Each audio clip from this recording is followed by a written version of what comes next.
9 sunnah tidur yang sering kita abaikan.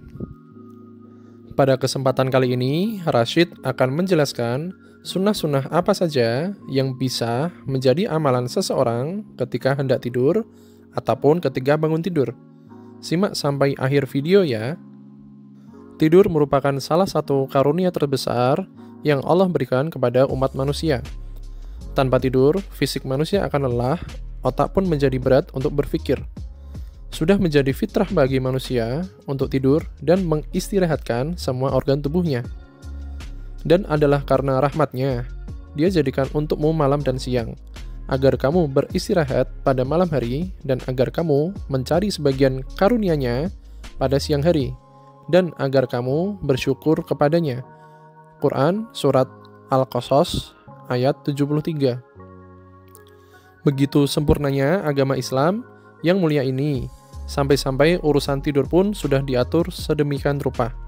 Nabi SAW yang Allah Ta'ala utus untuk menyempurnakan akhlak yang baik dan memberikan teladan kepada manusia, telah begitu banyak memberikan arahan, bimbingan, dan petunjuk terkait adab-adab dan sunnah-sunnah yang seharusnya diamalkan dan dijalankan oleh setiap muslim. Yang pertama, membersihkan kasur dengan mengibaskan sesuatu di atasnya dan membaca basmalah. Apabila seseorang dari kalian hendak tidur, maka hendaklah ia menghabiskan di atas tempat tidurnya dengan kain sarungnya, karena ia tidak tahu apa yang terdapat di atas kasurnya. Lalu mengucapkan doa yang artinya, dengan namamu, wahai Tuhanku, aku baringkan punggungku dan atas namamu aku mengangkatnya. Dan jika engkau menahan diriku, maka rahmatilah aku. Dan jika engkau melepaskannya, maka jagalah sebagaimana engkau menjaga hambamu yang soleh. Hadis riwayat Bukhari. Yang kedua, berwudu sebelum tidur. Nabi SAW bersabda, jika kamu mendatangi tempat tidurmu, maka wudulah seperti wudu untuk sholat. Lalu berbaringlah pada sisi kanan badanmu. Hadis riwayat Bukhari. Barang siapa yang tidur dalam keadaan suci, maka malaikat akan bersamanya di dalam pakaiannya, terus bersamanya. Dia tidak akan bangun hingga malaikat berdoa, Ya Allah, ampunilah hambamu si fulan, karena tidur dalam keadaan suci. Hadis riwayat Tabrani. Yang ketiga, membaca Al-Ikhlas, Al-Falaq, dan An-Nas. Nabi SAW bila hendak beranjak ke tempat tidurnya pada setiap malam, beliau menyatukan kedua telapak tangannya, lalu meniupnya dan membacakan Qul huwallahu ahad, Qul a'udzu birabbil falaq, Qul a'udzu birabbin nas. Setelah itu, beliau mengusapkan dengan kedua tangannya pada anggota tubuhnya yang terjangkau olehnya. Beliau memulainya dari kepala, wajah, dan pada anggota yang dapat dijangkaunya.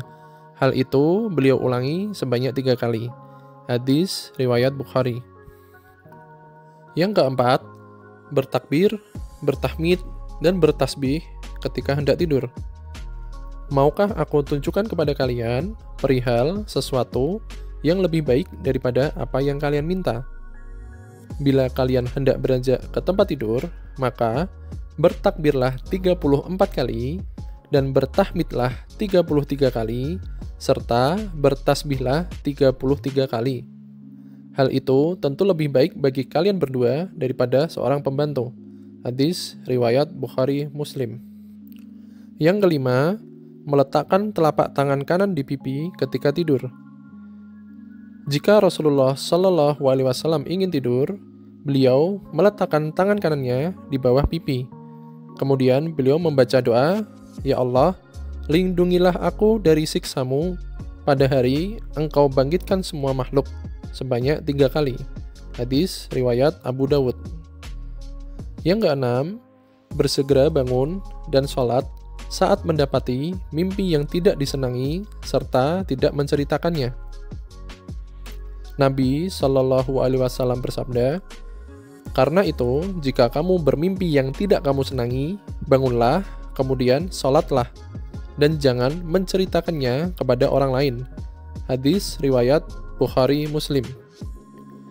Di riwayat yang lain disebutkan tata cara yang lain untuk menghadapi mimpi buruk dan menghilangkan ketakutan dari diri kita, yaitu dengan meludah ke arah kiri sebanyak 3 kali dan meminta perlindungan kepada Allah Subhanahu wa Ta'ala dengan membaca A'udzubillahi minasyaitonirrajim.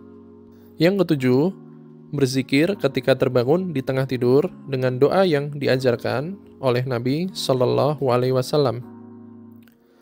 Barang siapa yang bangun dari tidur malam lalu mengucapkan, "Tiada Tuhan yang berhak disembah kecuali Allah, satu-satunya, tiada sekutu baginya, hanya miliknya segala kerajaan, hanya miliknya segala pujian, dan Dia maha kuasa atas segala sesuatu. Segala puji hanya milik Allah, maha suci Allah, tiada Tuhan yang berhak disembah kecuali Allah. Allah maha besar, tidak ada daya dan kekuatan kecuali dengan pertolongan-pertolongan Allah." Kemudian ia mengucapkan, "Ya Allah, berikanlah ampunan kepadaku." Atau dia berdoa, apa saja, niscaya dia akan dikabulkan. Dan jika berwudu, maka sholatnya pasti diterima. Hadis riwayat Bukhari. Yang kedelapan, memasukkan air ke dalam hidung sebanyak 3 kali tatkala bangun tidur. Nabi Shallallahu Alaihi Wasallam bersabda, "Jika salah seorang kalian bangun dari tidur, hendaknya dia melakukan istinsar, memasukkan air ke dalam hidung, sebanyak 3 kali, karena setan bermalam di rongga hidungnya." Hadis riwayat Muslim. Yang kesembilan, mencuci tangan 3 kali setelah bangun dari tidur.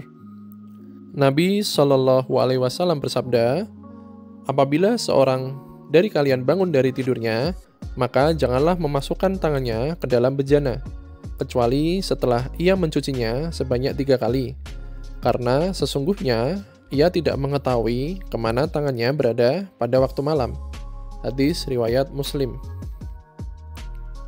Alhamdulillah, itulah beberapa sunnah-sunnah Nabi Shallallahu Alaihi Wasallam pada waktu tidur, baik sebelum tidur ataupun ketika bangun tidur. Semoga kita semua, Rashid, dan sahabat semua bisa mengamalkan amalan-amalan sunnah di waktu tidur. Jangan lupa klik like, subscribe, dan share video ini ya. Semoga bermanfaat.